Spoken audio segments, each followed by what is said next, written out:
Βέβαια, αυτό είναι τραγούδι που έχει συνδέσει ο Μιχάλης ο Δεσίλας, πολύ καλός φίλος. Την άλλη φορά, εάν δεν μπορεί ο Μιχάλης, θα στο ετοιμάσω εγώ τραγουδιστά, θα κάνω πρόγραμμα μαζί του, εκτός αν μπορεί, δεν του έχει πρόβλημα υγείας ο άνθρωπος. Το ξεπέρνεις. Ωραία. Εγώ θα σου πω πριν το διαβάσω. Λίγο φως θα ήθελα παραπάνω, όχι έχω τα γυαλιά για κάτι ενδεχόμενο. Έχει στο σακάκι μου, στο τσαπάκι. Περίμενα λίγο περισσότερο φως, για μην εκτεθώ με το γυαλί.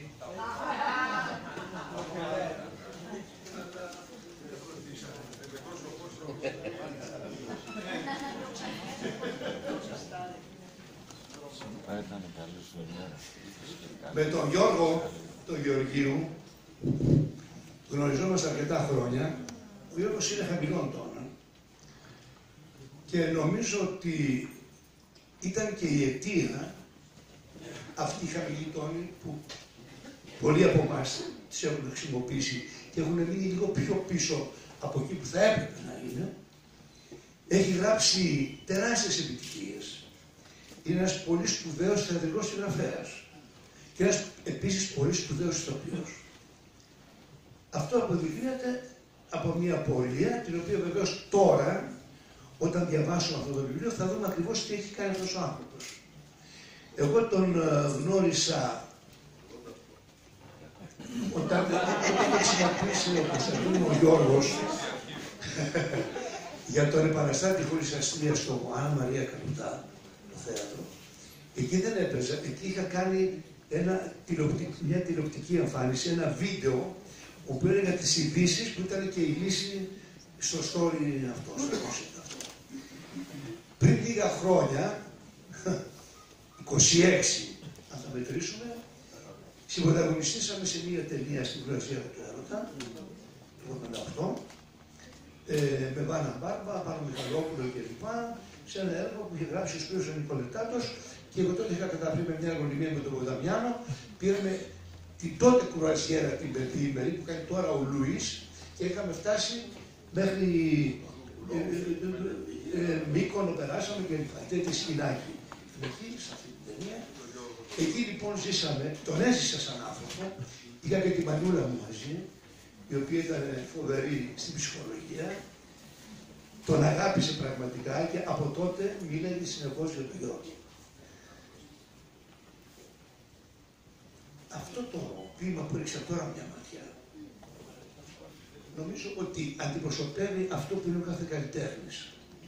Αυτό που λέμε όταν σβήνουν τα φώτα, όταν κλείνει η αυλαία. Ο θεατρίνος. Πάλι και απόψε σβήσανε τα φώτα και η αυλαία έκλεισε ξανά και όλα έγιναν και πάλι όπως πρώτα, που των ανθρώπων η βουή πια σταματά. Πάλι και απόψε άδεια συγκρατεία. Το χειροκρότημα απόλυτος γλυκός και όλα έγιναν και πάλι όπως πρώτα, στη νύχτα μόνιμος διαβάτης μοναχός. Μαύρο βράδυ η παράσταση θα αρχίσει. Θα ανοίξει αυλαία, φώτα, κόσμος και βουή. Το παραμύθι λίγη ώρα θα κρατήσει. Μα για να ζήσει ο θεατρίνος αρκετή. Και έτσι περνάνε ώρες, μέρες, μήνες, χρόνια και η αυλαία ανοίγει, κλείνει τακτικά και η ζωή του θεατρίνου προχωράει μέχρι που φτάνει η βαρύ χειμωνιά. Πώς η ζωή του έτσι φεύγει, σβήνει, πάει, σαν του θεάτρου την παράσταση κι αυτή, μα η αυλαία της ζωής όταν κλείσει δεν έχει πια χειροκροτήματα. Βουή. Μαύριο βράδυ η παράσταση θα αρχίσει. Θα ανοίξει αυλαία, φώτος, φώτα, κόσμος και βουή. Το παραμύθι λίγη ώρα θα κρατήσει. Μα ο θεατρίνος θα έχει φύγει από τη ζωή.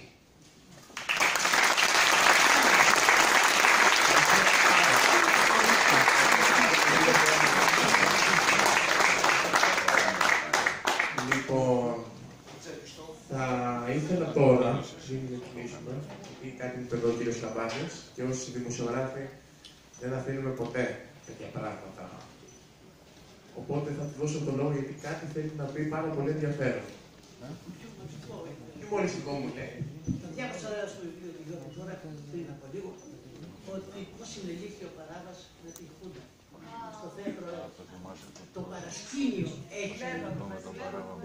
Το παρασκήνιο έχει. Γίνεται ένας Ίασος, πολύ ωραίος, Βλαχοπούλου Πάτσας. Θέατρο Ρεξ, μεγάλα γράμματα κλπ. Και ευχαριστημένοι, το έργο κλπ. Ετοιμάζεται. Αλλά ξαφνικά λέει ο επιχειρηματίας ο Μακρύδης να πάρουμε και τον Παράβα. Ωραία, και ακριβώς μπαίνει το όνομά του τώρα.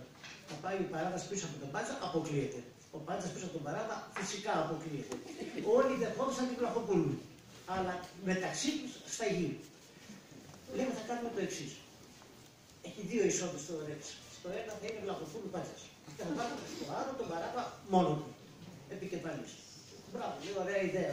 Δεν νομίζω ότι ήταν πολύ ωραία ιδέα. Αλλά έχει μείνει ο Βίρονο, ξέχαστο συνεργάτης μου, να τα βολέψει. Είναι παραμονή κακιά. Πηγαίνοντας στην πρόβα, ακούω φωνές από πάνω. Είχε αναγαλύψει ο Πάτσας ότι μπήκε ο Παράβας μόνος του από εκεί. Εγώ φεύγω, σκίζω το συμβόλαιο, δεν με παίζω, δεν δέχομαι αυτό το πράγμα, τον εξετελισμό και σας νόμιζα φίλους μου κλπ. Τι να κάνουμε τώρα, βάζω τον δικηγόρο του και το λέω, Γιώργο, κάτσε, πάμε κάτω να δεις ότι δεν σε έχουμε αδικήσει. Στη διαδρομή πήγαμε με τη σκάλα, όχι σας έλεγα, να σκεφτώ τίποτα. Πάμε λοιπόν μπροστά στο Ρεξ, που ήταν κινηματογράφος τότε.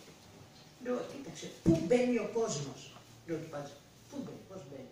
Και από εδώ μπαίνει, από το δεξί που λέει Βλαχοπούλου Πάτσα. Βλέπεις κανέναν από εκεί να πηγαίνει. Κοιτάει ο Πάτσας. Ναι, μου λέει, δεν το είχα δει αυτό. Μα αυτά μου κάνεις. Αδελφέ μου, μπαγκαλιά.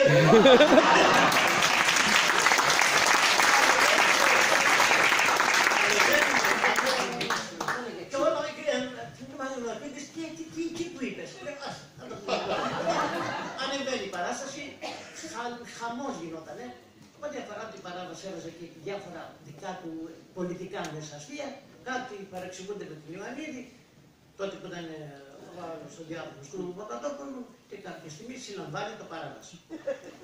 Και μέσα στο καμαρί του κλαίει ο Πάτσας. Λέω, τι λέει, σου στήξε τόσο πολύ. Όχι, αλλά θα μου ζητάει λέει συμβόλαιο πρώτα, θα κάνει τα λεφτά όλα, θα τα μαζέψει όλα Παράβαση. Προτού όμως γίνει αυτό το θέμα, προσπάθησε ο Πάτσας να το ξεπεράσει. Και γίνει και, εντάξει, ξεπέρασε όλα αυτά στο θέατρο, ξεπερνιούνται. Γιατί το θέατρο είναι στο παρασκήνιό του και στο θέατρο το ίδιο. Και αν μου επιτρέψετε, θα πω πέρα από τον Γιώργο, με τον οποίο είμαστε όχι μόνο φίλοι, αλλά και συνεργάτες κλπ. Ένα μη θεατρικό της Ελλάδος, αλλά μου το έχει πει ο Μοντινός, ο Τζόνο Μοντινός, ο αξέχαστος συνεργάτης, με τον οποίο είχαμε πάρα πολύ γίνει φίλοι. Και το λέω έτσι για ένα φινάλε. Οι Ιταλοί είναι φανατικοί της όπερας, γνωστό. Η Σιένα στην Ιταλία είναι, εκεί γεννήθηκε ο Βέρντι. Όπου λοιπόν γίνεται κανονικά είναι θεός τους. Ο θεός του θεάτρου είναι ο Βέρντι. Χειροκροτήματα, πράγματα κλπ. Και κάποια στιγμή έρχονται να πέσουν κι άλλοι. Οι τραγουδιστές από άλλες όπερες τους δέχονται. Αλλά εκεί άμα δεν ήταν καλός ο τενόρος, και το βαρύτερο έπαιρνε μαξιλάρια από κάτω, γιαούρτια, τέτοια πράγματα. Όπου ανεβάζουν Ριγολέτο. Και έρχεται ένας από κάποια άλλη όπερα, ο οποίος σε μια δύσκολη όπερα κάνει κοκοράκι τη φωνή του. Χρωμιάζει αυτός, τίποτα, τον αποθεώνουνε από κάτω. Περίμενε αυτός μαξιλάρια. Μπεις, καναπές του. Κάνει κουράγιο, το ξαναλέει, πάλι κάνει κοκοράκι, ήταν δύσκολη. Μπράβο, ζήτω, μπεις και πάει ξαναπες του. Κοιτάει ο άλλος, περιμένει θα μου ξυνάρια. Το λέει 5 φορές και καταραίει ο άνθρωπος. Και του λένε από κάτω, πες το βρε πούστη, σωστά, οι άλλους μέχρι το πρωί θα του τραγουδίσει.